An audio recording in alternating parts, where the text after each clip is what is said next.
আসসালামু আলাইকুম রহমতুল্লাহ। সালাম রহমতুল্লাহ বরকাত। জি শেখ, সৌদি আরব হাওড়ার বাগান থেকে বলছি। জি বলেন।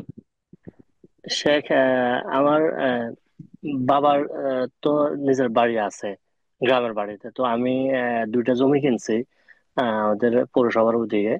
তো এখন আমার কি ওই জমিনের জায়গাটা আসবে নাকি জাকাত ওখানে? নাকি?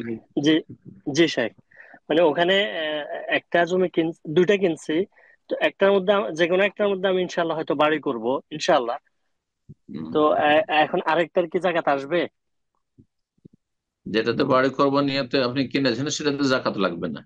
কিন্তু যেই জায়গাটা কিনে রেখেছেন বাণিজ্যিক উদ্দেশ্যে, যে এটার দাম বাড়বে যখন তখন বিক্রি করব, এরকম নিয়ত আছে যদি হয়। আর চাষাবাদ হয় না, চাষাবাদও নাই সেখানে, যদি চাষাবাদ হয় ফসল হচ্ছে তাহলে তো তাতেও জাকাত লাগবে না।